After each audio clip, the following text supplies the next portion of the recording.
जैसो कि पिछले भाग में हमने आपसे कहो कि परिचर्या जय हम आपको बताने की प्रयास करेंगे।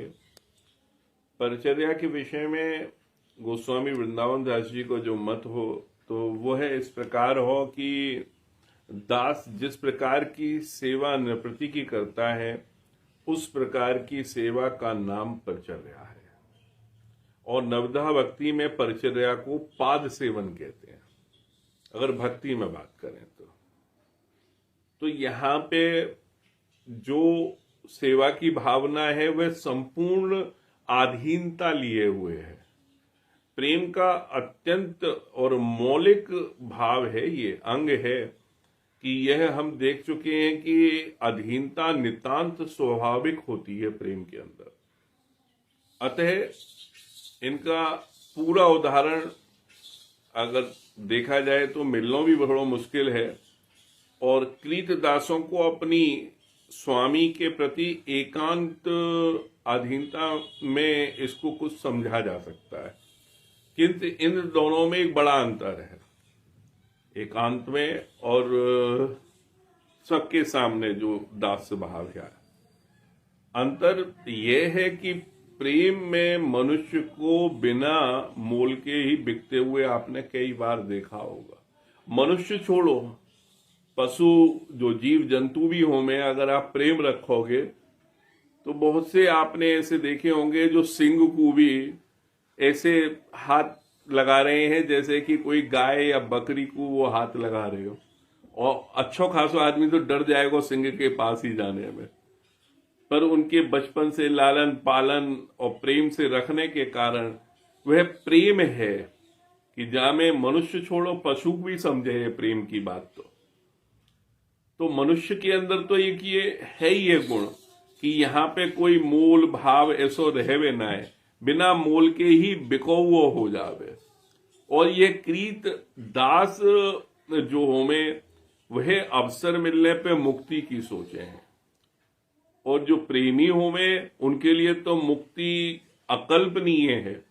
वह तो कभी मतलब कल्पना भी ना कर सकें कि ये मुक्ति का प्रकार से होगी, कैसे होगी, तो ये तो एक अपने आप में विषय बन जावे।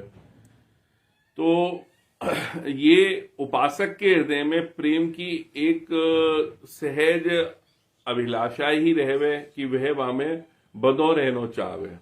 तो ये चीज समझनी होगी हमें, और समझने के लिए हम देखें कि या भाव को अगर कोई भाव आवे तो वह सखी भाव में भी आवे और सेवा भाव में भी देखेंगे।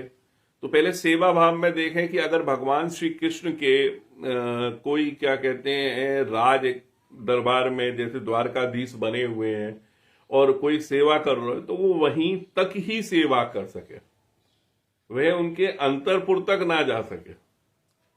और सखागण भी जब खेलने में है, समानता है, हास परिहास है, वह भाव हो सके, वत्सल भाव भी आ सके। वात्सल्य वालों जो उनसे स्नेह करें, प्रेम करें, उनकी चिंता करें कि ऐसे चलो, सावधानी रखो, उनको मन कंपित होने लगे, तो वह भाव भी एक वहां तक रुक जावे। पर स्वामी सेवक को भाव जो है वह बहुत आगे तक जो बढ़े, अंतःपुर तक, वहां पे बढ़ने पे अगर कहो जावे तो वहां जो स्वरूप है वह प्रिया जी के पास में है। तो आप अगर देखोगे सखी भाव की जो उपासना है, अतः श्री राधा रानी की जो रासलीला में जो प्रवेश करने की जो सखियन की गति है, वहां पे थोड़ा सा भाव आपको अलग दिखेगा। कैसे अलग दिखेगा? वह भाव अलग या प्रकार से दिखेगा कि हित प्रभु ने संपूर्ण राधा सुधा निधि के अंदर एकमात्र राधा दास की ही प्राप्ति की प्रार्थना करिए। तो वहां की सखियां कौन को भाव कर रही हैं? प्रिया जी को।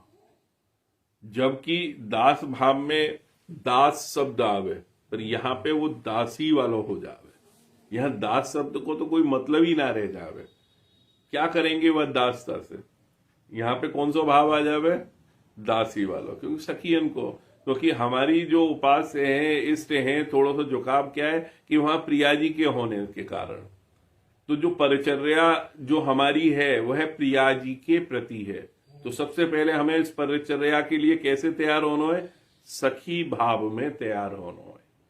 श्री राधा के अद्भुत रूप को जो वर्णन उन्होंने लिखो है, वह उनके सुदुर्लभ दास को प्राप्त करने की तीव्र आकांक्षा रहती है।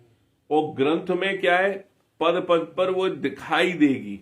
और श्री राधा के दास का अधिकार कितना दुर्लभ है, इसको इन्होंने सुधानिधि जी के एक श्लोक में जो कहा है, अगर वह हम सारांश में आपके सामने कहें कि जो लक्ष्मी को गोचर नहीं है, वो दिख ही नहीं सकता लक्ष्मी को, जो श्री कृष्ण सखाओं को भी प्राप्त नहीं है, और जो ब्रह्मा नारद शिव आदि के लिए संभाव्य नहीं है, संभव ही नहीं है, जो वृंदावन की नागरी सखियों के भाव द्वारा किसी प्रकार उसका जो पोषण होता है, गोपियों में थोड़ा बहुत, पर उसमें भी एक अपनी आकांक्षा और वो भाव जब आ जावे, तो भगवान ने बड़ी जो भागवत जी में भी जो लिखी है महाराज की, कि कैसे अंतर ध्यान हो में और वो भाव को कैसे वह शुद्धता के साथ में तपा के लेके आवे, जो वहां पे विरह भाव हो गए, ये ब्रज लीला को भाव हो गए। पर निकुंज रस के भाव में अगर हम जाएंगे तो वहां पे क्या है, अगर देखें तो वहां के अंदर एक अलग ही बात है। त्रिगुण धेते पृथक है सखी आपनो रूप, तामे स्थित है निरख नित्य विहार अनूप, बामे स्थित है तजो त्रिगुण दे अभिमान, सुख दुर्लाभ अलाभ सब असमान, मान या माना मान की असमान है वो। तो त्रिगुण देहते पृथक है सखी भाव, तो आपको कौन से भाव में आना पड़ेगा? सखी के। अपनो रूप को ये पहचानना पड़ेगा, ये जानना पड़ेगा, क्योंकि शिव जी भी सखी रूप में ही महारास में प्रवेश कर पाए। ये बात आपको समझनी पड़ेगी। वृंदावन में वो गोपेश्वर के रूप में पूजे जामे, तो ये परिचर्या को प्रधान भाव जो है वह यही कहवे कि यहां पे कौन सा भाव आएगा? सखी भाव। तामे स्थित है निरिख, और उसमें जब आप स्थित होंगे तब आप निरखेंगे नित्य विहार अनूप, बामे स्थित हो तजो, और उसमें स्थित होना हो तो क्या करना पड़ेगा? त्रिगुण देह अभिमान, रजो तमो सतो तीनों गुणों को छोड़ना पड़ेगा, कोई एक को भी नहीं रखना है। तीनों को त्यागते हुए, और देह का जो अभिमान है आपको कि आज बलशाली है, आप युवा हैं कि तरुण हैं या शक्तिमान हैं, वो तो आपने देखा होगा कि उम्र के साथ में जिस दिन आदमी को ये पता चल जाए कि जितना मैं जी चुका, क्या उतने दिन अभी बाकी है मेरे जीने में, अगर वो अपने आप को मान के भी चल रहा है। वैसे तो आदमी जो भी इंसान है वो अपने को अमर ही मान के चले, पर जिस दिन ये आभास हो जाएगा तो बहुत कुछ वो छोड़ने लगेगा कि जितनों में जी सको उतने दिन बचे हैं क्या। ये साइकिल है, ये भाई यहां से यहां तक पहुंच गई है, अब ये साइकिल नीचे ही जा रही है, और जानो है सुख दुख लाभ अलाभ सब माना मान समान, मान अपमान जो भी कुछ है वो सब एक समान है सखियन के रूप में जब आप अपने आप को स्थित करोगे। उज्ज्वल प्रेम की परिचर्या, ये उज्ज्वल प्रेम की परिचर्या है, ये दासी भाव आवश्यक है, और दासी भाव की स्थिति के लिए परिचर्या आवश्यक है। और परिचर्या के विविध जो अंगों का अनुष्ठान हम करते हैं दासी भाव में कि कैसे स्थापना करी जाए, उपासक के मन को प्रेमाधीन किस प्रकार से बनना है, तो बाकी 3 भाग हमने जो पहले भी आपसे कही कि पहलो आवे नित्य सेवा, जो ठाकुर जी की जो सेवा आप मंदिर में कर रहे हो, अपने घर में बना रखे हैं, अभी हृदय तक नहीं आए हैं, जो प्रगट सेवा है वो प्रगट सेवा, और प्रगट सेवा के बाद में आवे भावना सेवा, जो बहुत ही बड़े बात से प्राप्त होवे जब आपको सामर्थ्यवान शरीर नहीं रहेगा और आप उठ के ये काम नहीं कर पाओगे ठाकुर जी के लिए, मन में कष्ट नहीं करना है, वास्तव में वो भाव सेवा होवे। और बड़े संतन ने देखो है, ऐसे ऐसे अपने यहाँ के रसिक भजनानंदी हुए हैं। लाल स्वामी की कथा हमने एक बार आपको सुनाई होगी कि राजभोग में जो उनको रखनो हो, पधरानो हो प्रभु को, वह गुसाई जी ने रखो भी ना हो, और वह अंदर सेवा में मिलो है जब राजभोग हटो है। तो ऐसी ऐसी मानसिक भावना सेवा से प्रभु भी प्रसन्न होते हुए देखें, ऐसे ऐसे स्वरूप हैं। और बाकी बाद में नित्य विहार, नित्य विहार की कैसी उपासना है, तो ये तीनों चीज हम अगले अगले भाग में आपको बताते जाएंगे।